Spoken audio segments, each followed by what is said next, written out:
Hello and welcome back on TVS. आज के session में हम लोग कंटिन्यू करने जा रहे हैं इंग्लिश ग्रामर को। और इंग्लिश ग्रामर में आज का टॉपिक है केस। इसमें केवल एक टॉपिक नहीं है बल्कि मल्टीपल टॉपिक एक वीडियो में एड्रेस किए जाएंगे। अगर आज से पहले आपको ये प्रॉब्लम होता है कि सर कब मैं माई यूज करूं और कब माइन यूज करूं, कब यू यूज करूं, कब योर्स यूज करूं, अगर ये सारी डिफिकल्टीज आपका है तो आज सब कुछ दूर होने वाला। बहुत ही सरल तरीके से समझाया जाएगा, एग्जाम्पल के थ्रू आप चीज़ों को समझ सकते हो। एक बेस्ट वे में आपके सामने प्रेजेंट करने का हमारा एक कोशिश होगा। कोशिश नहीं बल्कि ये ऑलमोस्ट मैं गारंटी देता हूँ कि आज के बाद आपको कोई तकलीफ इसके रिगार्डिंग नहीं होगी। कि आज ना केवल हम लोग देखने जा रहे हैं केस को, बल्कि आज हम लोग समझेंगे पर्सन कितने टाइप के होते हैं और किस कैटेगरी में कौन से वर्ड्स को रखा गया है, किस सब्जेक्ट को हम लोग फर्स्ट पर्सन बोलेंगे और किस सब्जेक्ट को सेकंड या फिर थर्ड पर्सन। ये सब कुछ आज के वीडियो में हम लोग देखने जा रहे हैं। तो आपसे बस एक अनुरोध है, पूरा वीडियो संयम के साथ देखें। अगर नहीं पसंद आता तो आप डिसलाइक कर सकते हो, आप फ्री हो, लेकिन पूरा वीडियो को देखेंगे। ठीक है, स्टार्ट करते हैं एग्जाम्पल के थ्रू। उदाहरण से हम लोग समझते जाएंगे कि क्या चीज़ें हैं। एग्जाम्पल आपके सामने है, एक सेंटेंस लिखा हुआ है, मोहन इज रनिंग, मोहन दौड़ रहा है। दूसरा सेंटेंस देखिएगा, दूसरा सेंटेंस है काउज ईट ग्रास। देन तीसरा एग्जाम्पल देखिए, ही ईट्स राइस। चौथा example, I am going to him, मैं उसके पास जा रहा हूँ। पांचवा example, this is Mohan's dog. अगला, सी इज माई सिस्टर। अब इन सब में देखिएगा, बारी बारी से समझने की कोशिश कीजिएगा। पहला जो एग्जाम्पल है उसमें बोला जा रहा है मोहन इज रनिंग, मोहन दौड़ रहा है। मोहन क्या कर रहा है? दौड़ रहा है। तो समझिएगा यहाँ पे है मोहन, मोहन दौड़ रहा है, दौड़ रहा है। राइट। अब समझिएगा इसमें मोहन, यहाँ पे जो मुख्य किरदार है वो कौन है? मोहन है। जो मुख्य किरदार है, जो काम कर रहा है वो कौन है? मोहन। और जो काम करता है उसको हम लोग क्या बोलते हैं? कर्ता। उसको क्या हम लोग बोलते हैं? कर्ता, जिसको इंग्लिश में हम लोग बोलते हैं सब्जेक्ट। तो जो काम करेगा या फिर जिसके बारे में बोला जा रहा होगा, जो मुख्य किरदार में होगा, उसको हम लोग बोलते हैं बालक सब्जेक्ट ऑफ दैट सेंटेंस। तो इस सेंटेंस का सब्जेक्ट क्या है?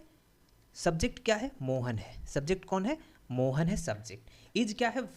एक हेल्पिंग वर्ब है। और इसके बाद रनिंग क्या है? मेन वर्ब है। सो मेन वर्ब हो गया दौड़ने, मेन काम क्या हो रहा है? दौड़ने का। और इसका स्टेट को कौन बता रहा है? इज बता रहा है कि अभी ये प्रेजेंट में हो रहा है, इसलिए हम लोग इसको बोलते हैं हेल्पिंग वर्ब। इसको क्या बोलते हैं? Helping verb. और कभी कभी इसे हम लोग लिंकिंग वर्ब भी बोलते हैं। और ये सब कुछ डिस्कशन मैंने किया है वो बेसिक स्ट्रक्चर वाले वीडियो में। अच्छा, अगर जिन लोगों ने नहीं देखा है बेसिक स्ट्रक्चर ऑफ सेंटेंस का वीडियो, तो आप आई बटन पे जाकर के क्लिक करके वो देख सकते हो, क्योंकि उसमें मैंने डिटेल में बताया कि कब किसी वर्ब को हम लोग रखते हैं मेन वर्ब में, हेल्पिंग वर्ब में, या फिर कब हम लोग एक वर्ड को ऑब्जेक्ट बोलेंगे, सब्जेक्ट बोलेंगे या फिर एडजेक्टिव बोलेंगे। सब कुछ एक वीडियो के अंदर वो बताया गया है। अब समझिएगा, पहले केस में मोहन क्या है? मेरा सब्जेक्ट है। मोहन क्या है? सब्जेक्ट है, ध्यान रखिएगा। दूसरा केस देखिए, काउज ईट ग्रास, गायें घास खाती है। तो खाने का काम कौन कर रही है? करने वाला कौन है? काऊ। क्या कर रही है? खा रही है। तो खाना हुआ वर्ब, खाने का कौन काम कर रहा है? काऊ। काउज जो है वो काम करने वाली, तो सब्जेक्ट क्या हो गया? काऊ। अच्छा, किसे खाया जा रहा है? खाने का असर किस पे पड़ रहा है? खाने का असर पड़ रहा है ग्रास पे। ग्रास को खाया जा रहा है, तो जिस पे कर्ता के द्वारा किया गया काम का प्रभाव पड़े, जिस पे असर पड़े, उसको हम लोग बोलते हैं बालक ऑब्जेक्ट। क्या है ये? ऑब्जेक्ट। Alright, object. अब ये खाने का प्रभाव पड़ रहा है, इसलिए हम लोग इसको बोलते हैं object of the verb. Verb का ऑब्जेक्ट। खाने का असर किस पे पड़ रहा है? ग्रास पे। कौन खा रहा है? काउज। तो खाने वाला काउ सब्जेक्ट, जिसको खाया जा रहा है वो हो गया ऑब्जेक्ट। ठीक है, तो यहाँ पे एक सब्जेक्ट मिला, एक ऑब्जेक्ट मिला।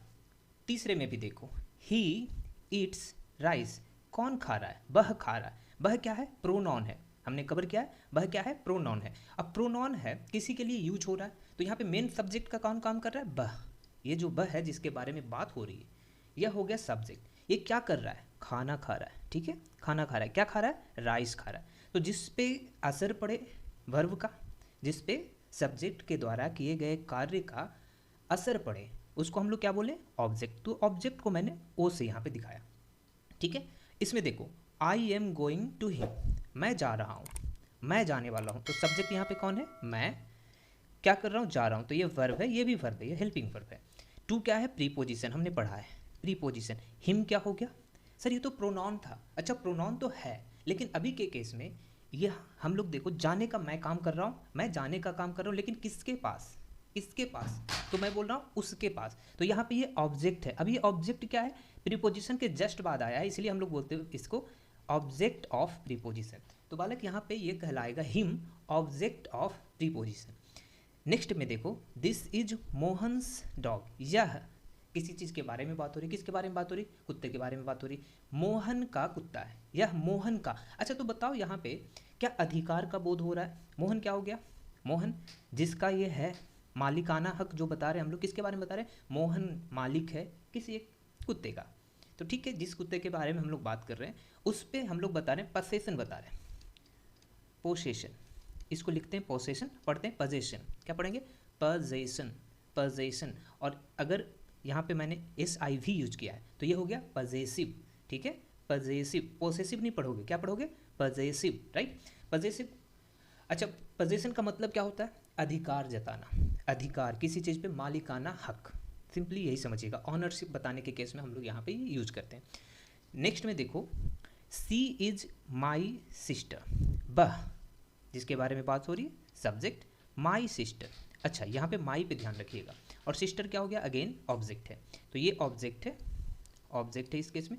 अभी ये ऑब्जेक्ट भी नहीं कर सकते हो क्योंकि यहाँ पे कोई वर्क हो नहीं रहा, बस यहाँ पे रिलेशन का काम हो रहा है। तो सिंपली मैं इसे नॉन ही रहने दे रहा हूँ, ठीक है, इसको मैं नॉन ही रहने दे रहा हूँ, कम्प्लेक्स नहीं बना रहा हूँ मैं, इसको नॉन रहने दे रहा हूँ। सिस्टर है, बहन है, तो नॉन है ऑब्वियसली, ये एक नॉन है, सिंपल नॉन में रहने दे रहा हूँ। अच्छा माई क्या है, माई सर ये प्रोनॉन होता है, राइट, प्रोनॉन का पढ़ा था हमने, फर्स्ट पर्सन के लिए पसेशन दिखाने के लिए माई का यूज होता है। जैसे मैं यहाँ पे बोल रहा हूँ कि वह मेरी बहन है, तो मैं यहाँ पे पसेशन बता रहा हूँ, रिलेशन बता रहा हूँ, है ना, मैं यहाँ पे रिलेशन बता रहा हूँ। तो यहाँ पे ये फिर से पसेसिव केस हो गया। कैसा केस है, पसेसिव केस है।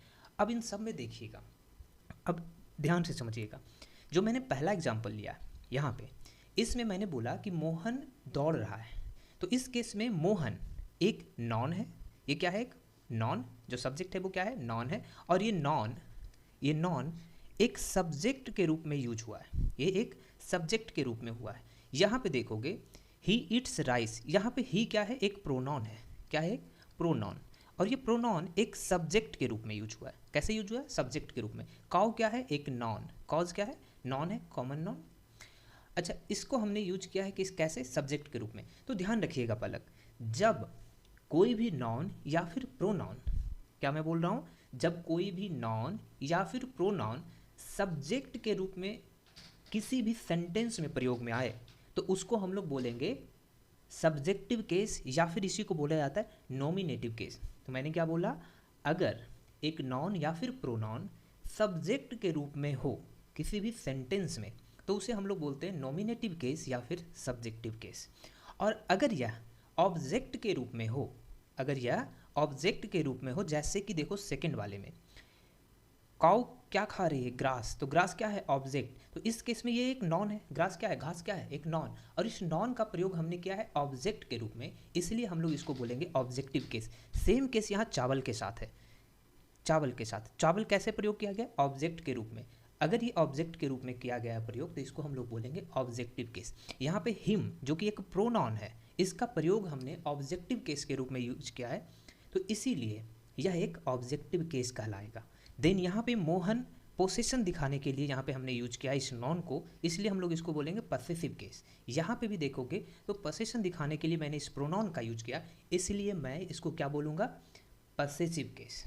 सो हमारे पास 3 टाइप के केस हैं, ध्यान रखिएगा। कौन कौन से केस हैं, केस नंबर 1 जिसको हम लोग बोलते हैं नॉमिनेटिव केस या फिर subjective case, subjective case, case का हिंदी क्या होता है, कारक, कारक, ठीक है। दूसरा ऑब्जेक्टिव केस और तीसरा पॉजिटिव केस। तो 3 तरीके के कारक, सब्जेक्टिव, ऑब्जेक्टिव, पॉजिटिव या फिर पॉजिटिव।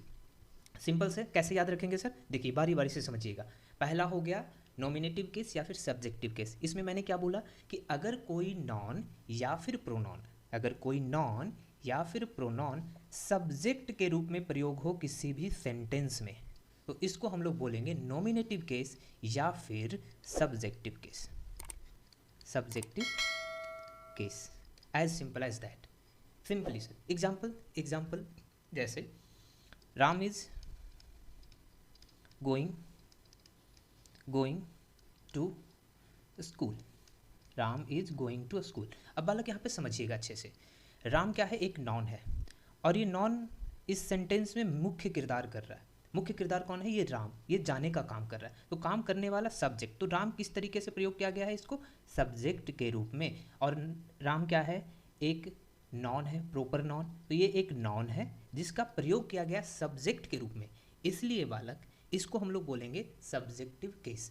अच्छा, ये कहाँ जा रहा है, स्कूल जा रहा है। स्कूल क्या है, स्कूल क्या है, स्कूल एक नॉन है, नॉन है, स्कूल एक नॉन है ना, विद्यालय। और विद्यालय का प्रयोग किस तरीके से किया गया, ऑब्जेक्ट के रूप में। जाने का काम कहाँ हो रहा है, स्कूल में। सो जाने का प्रभाव किस पे पड़ रहा है, स्कूल पे, है ना। क्या काम किया जा रहा है, जाने का, कहाँ जाने का काम किया जा रहा है, तो स्कूल। तो इस केस में ये एक नॉन है जिसका प्रयोग किया गया है ऑब्जेक्ट के रूप में, तो इसको हम लोग बोलेंगे ऑब्जेक्टिव केस में। आगे चल के इसको समझाने की कोशिश करूंगा आपको, ठीक है, और भी ऐसा लेंगे। लेट्स से आप किस क्लास में पढ़ते हो, आप अपने बारे में बोलो। सपोज करो मैं आपको मानता हूँ कि चलिए 10वीं कक्षा में पढ़ते हो, 10th क्लास में, तो मैं क्या बोलूँगा यहाँ पे, you read in class 10, let's say you read in class 10। अब समझिएगा, यहाँ पे पढ़ने का काम कौन कर रहा है, आप कर रहे हो, है ना, आप हो मेन। यहाँ पे सब्जेक्ट कौन है, आप, यू। सब्जेक्ट के रूप में ये प्रोनाउन यूज हुआ है, सब्जेक्ट के रूप में ये प्रोनाउन यूज हुआ है। यू क्या है, एक प्रोनाउन है, हमने पढ़ा है ना प्रोनाउन वाले वीडियो में। नॉन वाले वीडियो में अभी हमने सीखा है कि नॉन कितने टाइप्स के होते हैं, कब इसको नॉन बोलते हैं, राइट। ये सब कुछ हमने कवर किया इंग्लिश ग्रामर के इसी प्लेलिस्ट में। अब देखिए यहाँ पे यू क्या है, एक प्रोनाउन है, और इसका यूज हमने कैसे किया, सब्जेक्ट के रूप में। सब्जेक्ट मतलब जो मेन मुख्य किरदार है, जो काम करने का यहाँ पे काम करेगा, जो करता होगा, काम जो कर रहा है। तो यहाँ पे आप हो, पढ़ते हो, किस क्लास में, 10th में, ठीक है, किस क्लास में पढ़ रहे हो आप, 10th क्लास में पढ़ रहे हो। तो यहाँ पे सब्जेक्ट क्या है, यू है, इसलिए बालक हम लोग इसको क्या बोलेंगे, सब्जेक्टिव केस। क्या बोलेंगे, सब्जेक्टिव केस। यहाँ पे क्या है, सब्जेक्टिव केस। ये दोनों के दोनों सब्जेक्टिव केस के उदाहरण है। नेक्स्ट है हमारे पास ऑब्जेक्टिव केस। तो objective case as simple as that, जैसे हमने देखा अभी नॉमिनेटिव या फिर सब्जेक्टिव केस, सेम वैसे ही हम लोग इसका भी डेफिनेशन लिख सकते हैं कि देखिए, जब कोई नॉन या फिर प्रोनॉन ऑब्जेक्ट के रूप में प्रयोग में आए किसी भी सेंटेंस में, चाहे ये ऑब्जेक्ट ऑफ ए वर्ब हो या फिर ऑब्जेक्ट ऑफ ए प्रीपोजिशन हो। मैंने क्या बोला, when a noun or pronoun is used as the object of a verb or object of a preposition, it is said to be in the objective case. अर्थात जब किसी non या फिर प्रोनॉन का इस्तेमाल किसी भी सेंटेंस में ऑब्जेक्ट की तरह हो, जिसपे कार्य का प्रभाव पड़ता हो, अगर उस तरीके से प्रयोग में रहे, तो उस केस में हम लोग इसको क्या बोलेंगे, उस नॉन या फिर प्रोनाउन को बोलेंगे कि ये ऑब्जेक्टिव केस में है। किस केस में इसका प्रयोग किया गया है, ऑब्जेक्टिव केस में इसका प्रयोग किया गया है। जैसे कि उदाहरण के लिए, फॉर एग्जाम्पल चलिए लिख के देखते हैं। Let's say she loves you, she loves you. तो इस केस में क्या बोल रहा है, बोला जा रहा है कि वह तुम्हें प्यार करती है, वह तुम्हें प्यार करती है। तो यहाँ पे देखो सी क्या है, सब्जेक्ट, प्यार कौन कर रहा है, वह कर रही है ना, तो ये सब्जेक्ट हो गई। और ये क्या है, प्रोनॉन है। तो बताओ अभी हमने क्या सीखा, अभी जस्ट हमने सीखा था कि अगर प्रोनॉन या फिर नॉन सब्जेक्ट के रूप में प्रयोग में आए तो उसको हम लोग बोलेंगे सब्जेक्टिव केस। तो ये क्या हो गया, ये हो गया सब्जेक्टिव केस सर, ये क्या हो गया, सब्जेक्टिव केस। SC में लिख रहा हूँ इसको, सुप्रीम कोर्ट नहीं है ये सब्जेक्टिव केस है। अच्छा, लव्स मतलब प्यार करने का बोध हो रहा है, तो ये तो वर्ब हो गया। यू, अब किसे प्यार किया जा रहा है, आपको, तुम्हें। तो प्यार किसे किया जा रहा है, किस पे प्रभाव पड़ रहा है, आप पे। तो ये ऑब्जेक्ट की तरह यहाँ पे प्रयोग किया गया है, यू को ऑब्जेक्ट की तरह प्रयोग किया गया, इसलिए ये हो गया ऑब्जेक्टिव केस। तो ये क्या हो गया, ऑब्जेक्टिव केस, OC। ऑलराइट। तो अगर किसी सेंटेंस में नॉन या फिर प्रोनाउन को प्रयोग ऑब्जेक्ट के रूप में किया जाए, तो उस केस में हम लोग इसको क्या बोलेंगे कि यह ऑब्जेक्टिव केस है। ऑलराइट। और एग्जाम्पल हो सकता है, let's say I am going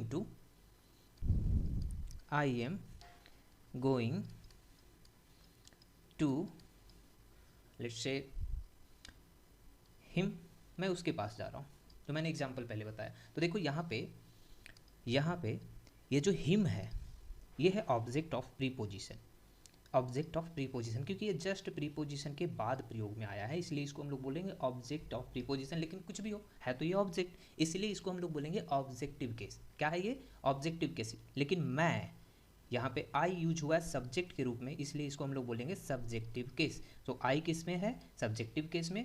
him किस में है? ऑब्जेक्टिव केस में। अब ध्यान दीजिएगा थोड़ा सा सर, जब वह का प्रयोग सब्जेक्ट के रूप में होता था तो उस केस में हमने देखा कैसे क्या यूज करते थे, ही या फिर सी। अगर स्त्री है तो सी, अगर पुरुष है तो ही।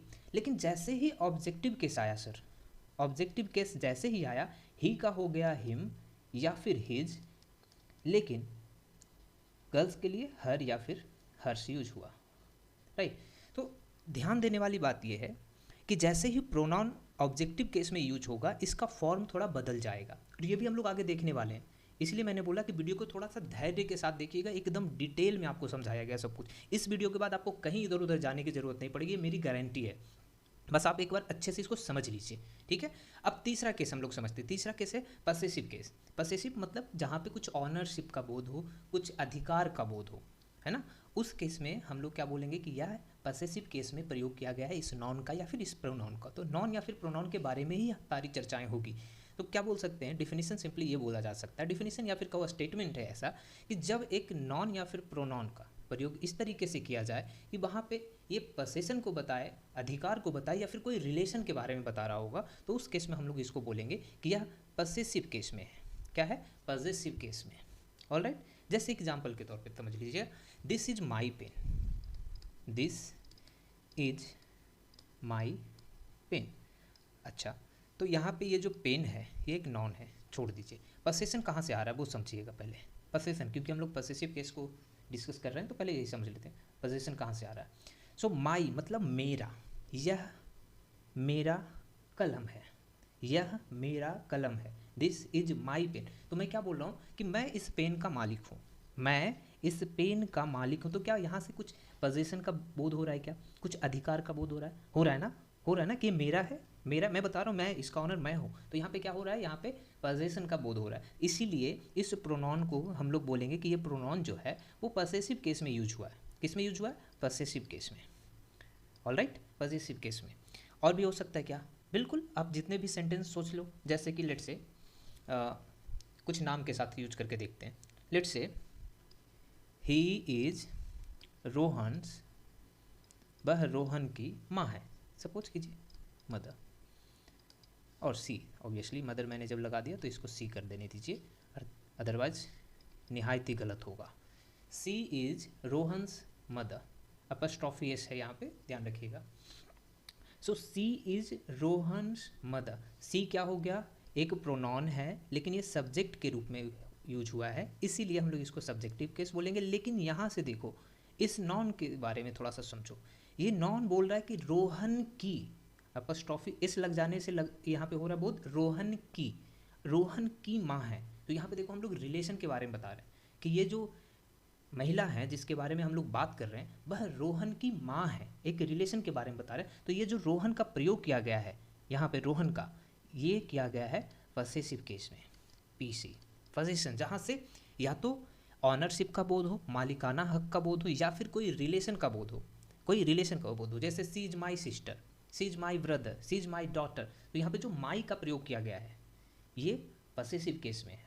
ऑलराइट, अब समझिएगा, यहाँ पे मैंने आपको जैसे कि समझाने की कोशिश की कि देखिए, जब पेन हो नॉन है, मदर है नॉन है, यहाँ पे इसके पहले भी देखो जो मैंने यूज किया है यू, ये प्रोनॉन है, यहाँ पे हिम प्रोनॉन है।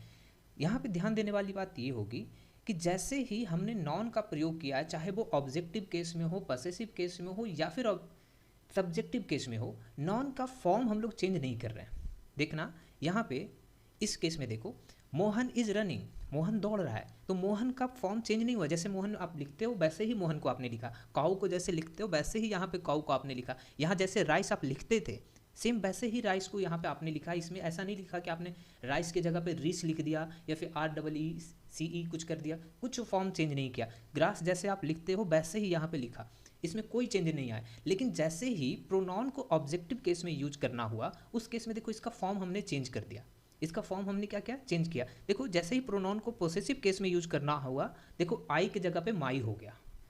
तो आपको यहाँ से टेक अवे क्या करना है, क्या आपको अपने साथ रखना है, वो ये है कि जब नाउन का प्रयोग चाहे नॉमिनेटिव केस हो यानी सब्जेक्टिव केस हो या फिर ऑब्जेक्टिव केस हो, उसके रूप में कोई बदलाव नहीं होता। ठीक है, कोई बदलाव नहीं होता। लेकिन पसेसिव केस में बस अपस्ट्रॉफी एस लग सकता है या फिर ऑफ पहले लग जाएगा, लेकिन इसके फॉर्म में चेंजेस नहीं आएंगे।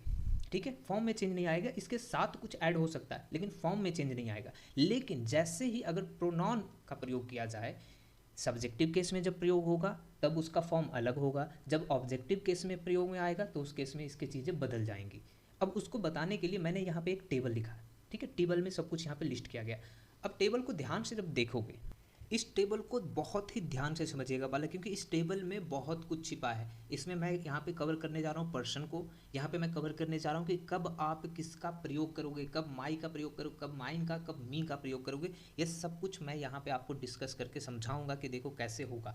अब समझिएगा, ये जो आई एंड बी है, आई एंड बी, इनको हम लोग बोलते हैं फर्स्ट पर्सन। क्या बोलेंगे? First person. पर्सन तीन तरीके के, first person, second person and third person. You को बोला जाता है सेकेंड पर्सन, ये हो गया सेकेंड पर्सन। और बाकी के जो ये बच गए चार, ही, सी, इट, दे, इनको हम लोग बोलते हैं थर्ड पर्सन। Third person. अब ऐसा क्यों है सर कि आई बी को बोला गया फर्स्ट पर्सन, यू को बोला गया सेकेंड पर्सन, और बाकी के जो बच गए ही, सी, इट, दे, इन सबको हमने बोला क्या? Third person. इसका रीज़न ये है कि जो बोलने वाला होगा, जो बोलने वाला है, बात को जो बोल रहा है, जो वहाँ पे स्टेटमेंट दे रहा है, उसको हम लोग बोलते हैं फर्स्ट पर्सन।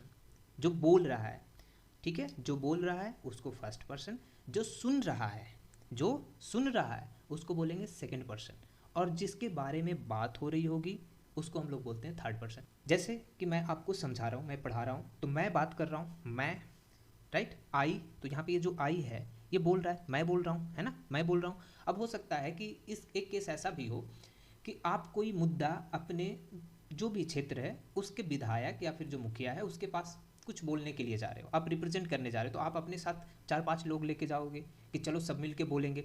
अब उन 4-5 लोगों के बिहाफ पे एक इंसान वहाँ पे बोलेगा कि देखिए हम लोगों की ये बात है, तो वहाँ पे हम का प्रयोग किया जाएगा, तो उस केस में बी, तो बोलने वाले हम लोग होंगे, है ना, बोलने वाले हम लोग होंगे। सुनने वाला कौन है? अब जब मैं पढ़ा रहा हूँ तो आप सुन रहे हो, मैं जब पढ़ा रहा हूँ तो आप सुन रहे हो, तो यहाँ पे यू क्या हो गया? आप, सुनने वाले, तो सेकंड पर्सन। तो पहला पर्सन कौन है? जो बोल रहा है, जैसे मैं। दूसरा पर्सन कौन है? जो सुन रहा है, जैसे कि आप, तो यहाँ पे यू मतलब आप, सेकंड पर्सन। थर्ड पर्सन क्या है? जिसके बारे में बात हो रही है, जिसके बारे में बात हो रही है। जैसे मैं आपको बोल रहा हूँ, जानते हो कल, कल वह जा रहा था मार्केट, किसी के बारे में बोल रहा हूँ मैं कि कल वह जा रहा था मार्केट, तो मैं आपको बोल रहा हूँ, बोल कौन रहा है? मैं। किसको बोल रहा हूँ? आपको बोल रहा हूँ, आप सुनने वाले होंगे। किसके बारे में बोल रहा हूँ? किसी इंसान के बारे में बोल रहा हूँ, ही। तो यहाँ पे ये थर्ड पर्सन है जिसके बारे में बात हो रही, जो अभी सुन नहीं रहा, हम लोग आपस में बात कर रहे हैं, और सुनने वाला आप हो, बोलने वाला मैं हूँ, और जिसके बारे में हम लोग बात कर रहे हैं, गप्पे लड़ा रहे हैं, वो कोई और है, तो वो हो गया थर्ड पर्सन। बोलने वाला फर्स्ट, सुनने वाला दूसरा, और जिसके बारे में बात हो रही है वो तीसरा पर्सन। तो आप इसको अच्छे से लिख लीजिएगा। फर्स्ट पर्सन जो बोल रहा है, सेकंड पर्सन जो सुन रहा है, थर्ड पर्सन जिसके बारे में बात हो रही है। तो ये तीन तरीके का पर्सन होता है, फर्स्ट, सेकंड एंड थर्ड। ठीक है, अब समझिएगा, आई का प्रयोग कब करेंगे? जब सेंटेंस में, हिंदी के सेंटेंस में मैं का प्रयोग किया रहे, मुझे का प्रयोग किया रहे। अब इनके केसेस में देखेंगे हम लोग, मुझे, मेरा, मैंने, इन सब का प्रयोग जब हो तो उस केस में हम लोग फर्स्ट पर्सन आई का प्रयोग करेंगे। अब इसके किस फॉर्म का प्रयोग करेंगे वो भी देखेंगे, आई का प्रयोग किया जाए या माई का प्रयोग किया जाए, माइन का प्रयोग किया जाए या मी का प्रयोग किया जाए, ये सब कुछ समझेंगे डिटेल में। अब जब बात इस तरीके से किया जाए कि आप एक समूह को रिप्रेजेंट कर रहे हो, जैसे हम या हम लोग, या फिर हमने, या फिर हम लोगों ने, या फिर हमको, ये जब हम शब्द का प्रयोग किया जाए उस केस में बी, आवर, आवर्स या फिर अस में से किसी एक का प्रयोग किया जाएगा। देन तुम लोग,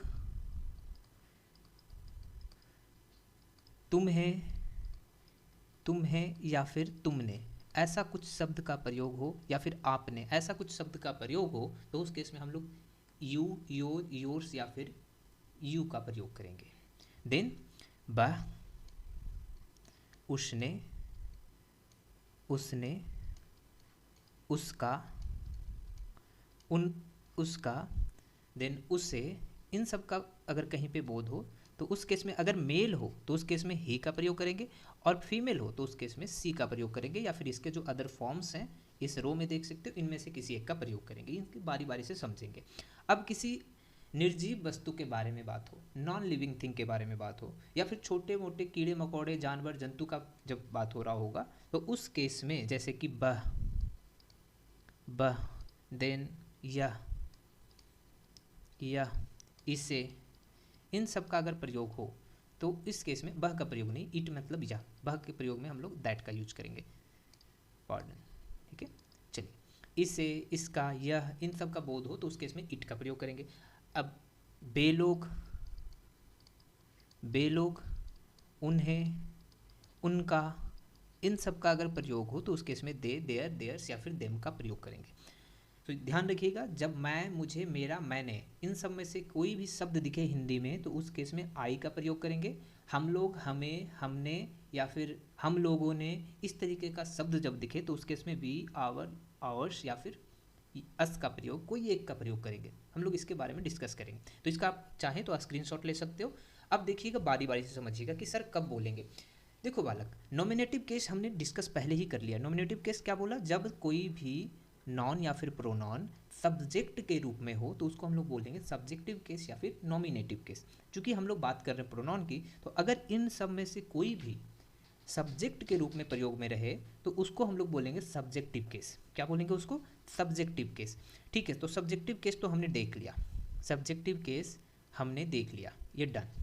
इसके बाद बात करते हैं, चलिए, ऑब्जेक्टिव केस का। ऑब्जेक्टिव केस इसलिए मैं डिस्कस कर रहा हूँ क्योंकि इसके बाद ये जो पॉसेसिव केस है या फिर पजेसिव केस है, इसके दो फॉर्म है बालक, एक पजेसिव एडजेक्टिव और दूसरा है पजेसिव प्रोनॉन। ठीक है, पजेसिव प्रोनॉन या फिर पजेसिव एडजेक्टिव, तो इनको हम लोग स्पेशल डिस्कस करेंगे। पहले समझ लेते हैं objective case. Objective case, objective case में क्या कुछ एग्जाम्पल है सर, समझ लेते हैं। फॉर एग्जाम्पल, जैसे मैंने बोला था आपको कि लेट्स से एक एग्जाम्पल लेते हैं, मैं समझिएगा, मैं अभी जो प्रेजेंट एग्जाम्पल है ना, जब मैं कर रहा हूँ बस उसी को ले रहा हूँ। मैं आपको या फिर आप लोगों को पढ़ाता हूँ, ठीक है। मैं आप लोगों को पढ़ा रहा हूँ तो पढ़ाता हूँ या फिर पढ़ा रहा हूँ, जो भी कर लिख सकते हैं, यहाँ पे लिख सकते हैं। सो क्या हो जाएगा इसका इंग्लिश, आई टीच यू, मैं आप लोगों को पढ़ाता हूँ। और यहीं पे अगर मैं पढ़ा रहा हूँ लिखूंगा तो क्या हो जाएगा, I am teaching you, presently मैं आपको पढ़ा रहा हूँ। सो उस केस में क्या हो जाएगा, आई एम टीचिंग यू। तो देखो, अगर मैं ये लिखा हूँ कि मैं आपको पढ़ाता हूँ, ठीक है, मैं आपको पढ़ाता हूँ, तो पढ़ाने वाला कौन, मेन किरदार किसका, मेरा, तो ये हो गया आई। तो देखो, जैसे ही मैं दिखा मैंने यूज किया, सब्जेक्टिव केस में है, सब्जेक्ट है, अच्छा ठीक है, तो आई का प्रयोग कर लेते हैं। तो सब्जेक्ट के रूप में है तो मैंने इसको क्या, यहाँ पे क्या यूज किया, मैंने आई यूज किया, माई, माइन या फिर मी मैंने नहीं यूज किया। क्यों ऐसा हुआ, क्योंकि ये सब्जेक्ट है, मैं सब्जेक्ट हूँ, करने वाला मैं हूँ, इसलिए ये आई का प्रयोग। अब क्या कर रहा है, पढ़ा रहा है, तो वर्ब हो गया पढ़ाना, तो मैं पढ़ा रहा हूँ। लेकिन मैं किसे पढ़ा रहा हूँ, मैं किसे पढ़ा रहा हूँ, आप लोगों को, आप लोगों को। अच्छा, आप लोगों को, तुम लोगों को कहाँ पे है, यहाँ पे है, ये यहाँ पे है। अब देखो, आप लोगों को जैसे ही हमने यहाँ पे देखा तो देखा फिर कि आप, अच्छा ठीक है, यहाँ पे ये जो यू है, यू ये सब्जेक्ट है या फिर ऑब्जेक्ट है, तो यहाँ पे तो सब्जेक्ट पहले ही डिसाइड हो चुका है, मैं हूँ, तो ये ऑब्जेक्ट है, वर्ब का ऑब्जेक्ट, क्योंकि पढ़ने का काम आप लोग कर रहे हो ना, पढ़ाने का मैं काम कर रहा हूँ, पढ़ाने का काम तो मैं कर रहा हूँ ना। अब मैं किसे पढ़ा रहा हूँ, आप लोगों को पढ़ा रहा हूँ, तो ये हो गया ऑब्जेक्ट, तो ये क्या हो गया, ऑब्जेक्ट। अब देखो, ये ऑब्जेक्ट में हम लोग करेंगे use objective case. Objective case, you का ऑब्जेक्टिव केस चलिए रहा, यहाँ पे अगेन यू ही है, इसीलिए मैंने यहाँ पे यू यूज किया। मैंने यहाँ पे देखो सब्जेक्टिव केस वाला यू नहीं यूज किया, मैंने किया है ऑब्जेक्टिव केस वाला यू, तो यहाँ पे देखो, इसलिए यहाँ पे मैंने यू का प्रयोग किया। और एग्जाम्पल लेके चलिए सर, लेट्स से आप लोग, आप लोगों को मैं इंडिकेट कर रहा हूँ, ठीक है। आप मुझे पसंद करते हैं, पसंद, अच्छा यहाँ पे नहीं, बिंदु उसके बाद लगेगा, इसको यहाँ शिफ्ट कर लो, पसंद करते हैं, ऑलराइट। आप लोग मुझे पसंद करते हैं, तो मैं क्या लिखूंगा, पसंद करने वाला अब कौन है, पसंद करने वाला आप, सब्जेक्ट आप हो, अब मैं नहीं रहा सब्जेक्ट, पसंद करने वाले आप हो, तो सब्जेक्ट हो गए आप, सब्जेक्टिव फॉर्म अगेन यू है सर, तो मैंने यू यूज किया। आप क्या करते हो, पसंद करते हो, तो क्या काम क्या हो रहा है, पसंद करने का, तो मैंने लिखा यू लाइक लाइक किसे पसंद करते हो? मुझे। तो मैं क्या हुआ इस केस में? ऑब्जेक्ट हुआ, जिसे पसंद किया जा रहा है, जिस पे असर पड़ रहा है। काम का असर किस पे पड़ रहा है? मुझ पे पड़ रहा है। आप क्या कर रहे हो? मुझे पसंद कर रहे हो। तो मैं अब ऑब्जेक्ट हूँ। यहाँ पे देखा मैंने तो मुझे मुझे इसमें दिखा। अच्छा, मुझे मैंने यहाँ पे देखा कि ठीक है यहाँ मुझे मिला। अब इसका आई यूज किया जाए, माई यूज किया जाए, माइन, तो मैंने देखा ये तो मैं तो ऑब्जेक्ट हूँ। तो ऑब्जेक्टिव केस कौन सा हो गया? ये रहा सर। तो मैं यहाँ पे लिखूंगा you like me. You like I नहीं, या फिर माई नहीं, या फिर माइन नहीं, मी, ऑब्जेक्टिव केस। तो इसीलिए करेक्ट सेंटेंस क्या होगा? यू लाइक मी, आप लोग मुझे पसंद करते हैं। ठीक है, क्लियर है, समझ में आ रहा है? ऑल राइट, चलिए। तो इसीलिए ध्यान रखिएगा, जब भी आप मैं, मुझे, मेरा या मैंने दे इसमें से कोई भी शब्द देखें तो पहले ये समझने की कोशिश करें क्या वो करता है, नहीं, क्या वो ऑब्जेक्ट है, अगर हाँ तो फिर इसका प्रयोग करेंगे, अगर वो सब्जेक्ट है तो आई का प्रयोग करेंगे। इन दोनों के बारे में बात करेंगे, स्थिर होकर बात करेंगे, आराम से बात करेंगे। ठीक है, इतना क्लियर हो गया? Objective case, subjective case clear. जैसे लेट से आप उसे पसंद करते हो, तो उस केस में आप पसंद करने वाले हो गए, तो मैं यहाँ पे क्या लिखूँगा? यू पसंद करना। लाइक किसे पसंद करते हो? कोई महिला होंगी सपोज के, या फिर आप कोई पुरुष भी हो सकता है ना? सो यू लाइक हर या फिर हिम, देखो आप पसंद कर रहे हो, किसे पसंद कर रहे हो? उससे। अब ये अगर ये पुरुष है तो उस केस में ये ऑब्जेक्ट की तरह यूज हुआ है, तो ऑब्जेक्ट कहाँ है? यहाँ रहा ऑब्जेक्ट, तो मैंने हिम यूज किया। अगर ये महिला है और उन्हें पसंद कर रहे हो आप, तो उस केस में यहाँ पे हर यूज होगा। तो ऑब्जेक्टिव केस में हमेशा इस कॉलम का प्रयोग किया जाएगा, इस कॉलम का प्रयोग किया जाएगा। सब्जेक्टिव केस में इस कॉलम का। अब रही बात पॉसेसिव केस या फिर पजेसिव, जिसको हम लोग पढ़ते हैं। पजेसिव केस के दो फॉर्म, एक पजेसिव एडजेक्टिव, दूसरा पजेसिव प्रोनाउन। किस केस में किसका प्रयोग किया जाएगा, बारी बारी से समझिएगा। देखो मैं यहाँ पे इन सबको इरेज कर रहा हूँ क्योंकि मेरे पास जगह है नहीं, है ना, तो मैं इन सबको इरेज कर रहा हूँ। उम्मीद करता हूँ कि आप सब कुछ नोट डाउन कर लियो, नहीं किया हो तो थोड़ा सा पीछे कर लीजिएगा वीडियो को और वहाँ पे जा करके इसको नोट डाउन कर लेना। ठीक है, थोड़ा समय देंगे संयम के साथ, क्योंकि एक बार इस चीज़ को समझ लिए तो फिर कहीं और भटकने की आवश्यकता नहीं है। एक बार अच्छा नोट्स आपका तैयार हो गया ना, तो ये हमेशा आपका साथ देगा। इसलिए नोट्स को हमेशा बहुत ही सतर्क तरीके से, बहुत ही सुंदर तरीके से लिखिएगा और बनाइएगा, क्योंकि ये हमेशा आपका साथ देगा। ठीक है, अब देखिएगा मैं कुछ यहाँ पे सेंटेंस लिख रहा हूँ हिंदी का। यह मेरा घर है, यह मेरा घर है, पहला सेंटेंस। दूसरा सेंटेंस समझिएगा, यह घर मेरा है, यह घर मेरा है। ठीक है, चलिए इसके बाद और भी है क्या? लेट से यह कलम तुम्हारी है, जिससे तुम लिख रहे हो, जिससे आप लिख रहे हो वो कलम आपकी है। दूसरा मैं लिख रहा हूँ यह आपकी कलम है या फिर तुम्हारी कलम है। अब इन सब में डिफरेंस क्या है सर? फर्स्ट वाले में देखो क्या बोला जा रहा है, यह कलम, मेरा घर है, कलम नहीं बल्कि घर की बात हो रही है। तो यह मेरा घर है, घर के बारे में बताया जा रहा है कि ये जो घर है वो किसका है? मेरा है। तो यहाँ पे आपको ऐसा नहीं लग रहा है सर अधिकार का बोध हो रहा है, मालिकाना हक की बात हो रही है? अच्छा, यहाँ पे मेरा जैसे ही मैंने देखा कहाँ पे यूज हो रहा है? अच्छा, ये वाले फर्स्ट रो में दिखा मुझे मेरा, फर्स्ट रो में देखो यहाँ पे है मेरा। अच्छा, मेरा यहाँ पे क्या ये सब्जेक्ट के रूप में नहीं सर, यहाँ पे तो अधिकार हो रहा है, पोजीशन दिख रहा है सर, उस पोजीशन दिख रहा है, राइट, पोजीशन है। अब पोजीशन है तो पजेसिव केस यूज होगा। अब पजेसिव केस में कौन सा यूज होगा सर? दो केस है हमारे पास, एक एडजेक्टिव है, दूसरा प्रोनाउन है, तो हमें कौन सा यूज करना चाहिए? हमें कौन सा यूज करना चाहिए? एक थंब रूल याद कर लीजिएगा, एक बोलता है रामबाण, ध्यान रखिएगा। रामबाण तरीका मैं आपको बताने जा रहा हूँ, ये हमेशा याद रखेंगे और कभी भी आपको दिक्कत नहीं होगी। ध्यान क्या रखना है, अगर समझिएगा अच्छे तरीके से सुनिएगा, कान खोल के और दिमाग खोल के भी। अगर जिस पे अधिकार जताया जा रहा हो, जिस पे अधिकार जताया जा रहा हो, जैसे कि इस केस में अधिकार किस पे जताया जा रहा है? घर पे जताया जा रहा है अधिकार। अगर जिस पे अधिकार जताया जा रहा हो, ठीक है, वो हक जताने वाले के बाद में आया हो। हक जताने वाला कौन है?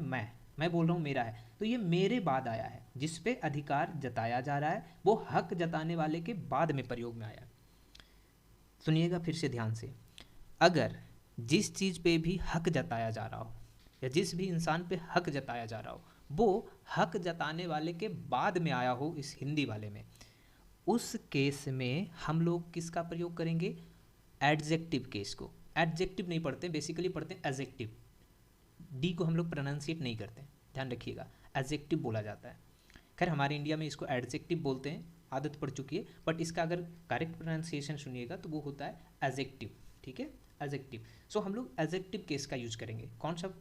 Possessive adjective. जैसे कि यह मेरा घर है, दिस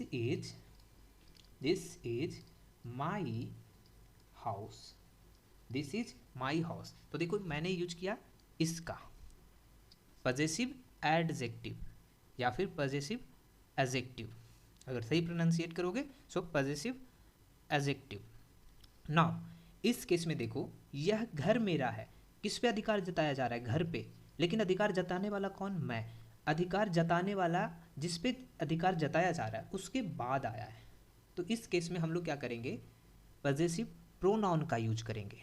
पॉजेसिव प्रोनाउन का यूज करेंगे, जैसे कि दिस हाउस इज माइन। फर्क समझ में आया दोनों में? पहले सेंटेंस में जिस पे अधिकार जताया जा रहा है वो अधिकार जताने वाले के बाद आया है। जैसे अधिकार जताने वाला मैं था कि यह घर मेरा है, मैं घर पे अधिकार जता रहा था और ये मेरे बाद आया, घर मेरे बाद आया था, तो इसलिए यहाँ पे क्या यूज किया गया है? Possessive adjective. Possessive adjective. लेकिन अगर जिस पे अधिकार जताया जा रहा है वो अधिकार जताने वाले के पहले ही आ जाए तो उस केस में हम लोग क्या करेंगे? पॉजेसिव प्रोनाउन का प्रयोग करेंगे। तो बताओ फटाफट इस केस में क्या है? किस पे मैं अधिकार जता रहा हूँ? कलम पे। अच्छा, जताने वाला कौन है? इस केस में मैं नहीं है, अब आप हो। इस केस में आप हो, अब मैं हट गया, मैंने कहा नहीं अब ये मेरा नहीं है, ये आपका ही है। जिससे आप लिख रहे हो ना वो मेरा कलम नहीं, वो आपका है, यह कलम तुम्हारी है। तो कलम जिस पे अधिकार जताया जा रहा है, अधिकार किसका है? आपका है। तो जिस पे अधिकार जताया जा रहा है वो पहले आ गया और जताने वाले आप बाद में आए हो, तो कौन सा केस हुआ सर?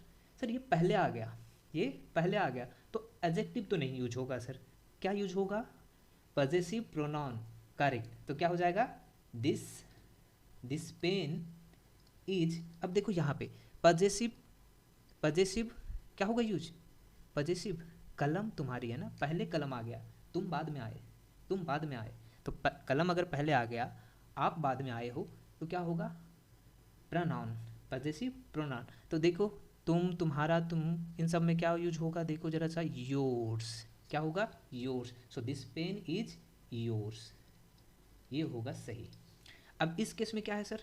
यह आपकी कलम है, कलम पे अधिकार जताया जा रहा है और ये अधिकार जताने वाले के बाद में आया है, तो इस केस में पॉजेसिव एडजेक्टिव, तो ये हो जाएगा दिस इज योर पेन।